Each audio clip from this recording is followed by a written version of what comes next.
नमस्कार, स्वागत है आपका न्यूज प्लस पे। मैं हूँ आरशी। हास्य कलाकार और उत्तर प्रदेश फिल्म विकास परिषद के अध्यक्ष राजू श्रीवास्तव का वीडियो सोशल मीडिया पर वायरल हो रहा है।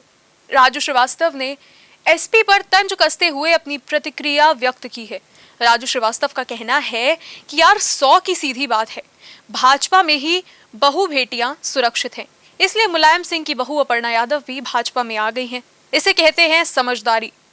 यार 100 की सीधी बात है, बीजेपी में ही बहु बेटियां सेफ हैं, बीजेपी में बहु बेटियां सुरक्षित हैं, इसीलिए मुलायम सिंह की बहू अपर्णा यादव भी बीजेपी में आ गई।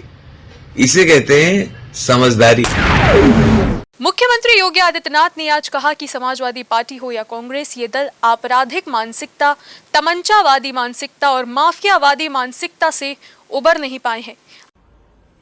आपने देखा होगा कि 5 वर्ष तक दंगाई और पेशेवर अपराधी या तो प्रदेश छोड़ के भाग चुके थे या फिर वे जो हैं अपनी बेल रिजेक्ट करके जेलों में जा चुके थे। लेकिन जैसे चुनाव की सुगबुगाहट हुई, समाजवादी पार्टी की पहली सूची किन लोगों को सहारनपुर के दंगाई, मुजफ्फरनगर के दंगाई, केराना में हिंदू व्यापारियों के पलायन के लिए जिम्मेदार अपराधियों को, बुलंदशहर और स्याना में लोनी तक में जिन प्रकार के लोगों को इन्होंने टिकट दिया है, ये चीजें दिखाती हैं कि अपनी आपराधिक मानसिकता, तमंचावादी मानसिकता और माफियावादी मानसिकता से ये राजनीतिक दल समाजवादी पार्टी हो या कांग्रेस हो, ये उभर नहीं पाई हैं। ये प्रदेश के विकास को बाधित करने के लिए, प्रदेश में फिर से माफियावाद लाने की दिशा से इस प्रकार की शरारतपूर्ण कार्रवाई कर रहे हैं। और इसलिए विकास, सुशासन और राष्ट्रवाद के जिन मुद्दों को लेकर के भारतीय जनता पार्टी 2017 में सत्ता में आई थी, हम लोग फिर इसी संकल्प के साथ जनता जनार्दन के बीच में जा रहे हैं। 2017 में भारतीय जनता पार्टी ने जो कहा वो करके दिखाया। 2022 में 10 मार्च को जब भारतीय जनता पार्टी की सरकार फिर से बनेगी, तो भारतीय जनता पार्टी इन्हीं मुद्दों को मजबूती के साथ आगे बढ़ाने का कार्य करेगी। डिप्टी सीएम केशव प्रसाद मौर्य ने सिराथू से चुनाव लड़ने की पार्टी की घोषणा के बाद आज कहा कि वो हर बूथ पर विजय पाएंगे और भाजपा 300 सीटों के ऊपर जीतेगी। साथ ही उन्होंने सपा पर तंज कसते हुए कहा कि वो लोग गुंडागर्दी और माफियाओं की पार्टी है, जनता ये बात जानती है। और हर बूथ को भारतीय जनता पार्टी के लिए A+ बनाने का काम करना है। और मुझे पूरा विश्वास है कि हम सिराथू विधानसभा के सभी बूथों में ऐतिहासिक अंतर से कमल का फूल खिलाने में सफल होंगे।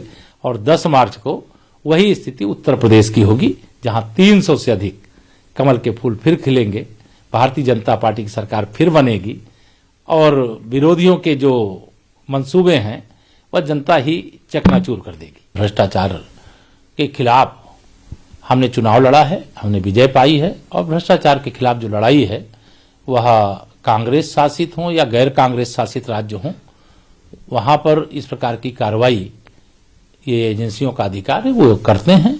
और मैं एजेंसियों के द्वारा की गई कार्रवाई का मतलब पूरी तरह से समर्थन करता हूं। लेकिन कांग्रेस के द्वारा विरोध करने से यह साबित होता है कि कांग्रेस का हाथ भ्रष्टाचारियों के साथ। सर, लगातार भारतीय जनता पार्टी में लोग ज्वाइन हो रहे हैं, आज भी प्रमोद गुप्ता जी ज्वाइन किए हैं, किस तरह देखते हैं? कितना? देखिए, मैं ये मानता हूं कि समाजवादी पार्टी में भगदड़ मची हुई है। समाजवादी पार्टी के सारे दावे खोखले थे। समाजवादी पार्टी समाप्त पार्टी की ओर बढ़ रही है। समाजवादी पार्टी का गठबंधन केवल अपराधियों, माफियाओं, गुंडों और दंगाइयों के बलबूते चुनाव के मैदान में आना चाहता था और उन्हीं के बल पर चुनाव लड़ना और जीतना चाहता था। जनता बहुत समझदार है और उत्तर प्रदेश की जनता ने ठाना है फिर से कमल खिलाना। फिलहाल के लिए बस इतना ही, पर लगातार बने रहिए न्यूज प्लस के साथ और सब्सक्राइब कीजिए न्यूज प्लस 24/7। नमस्कार। ताजा तरीन खबरों को जानने के लिए देखते रहिए न्यूज प्लस 24/7 चैनल को सब्सक्राइब करें। अपडेट के लिए बेल आइकन को दबाएं।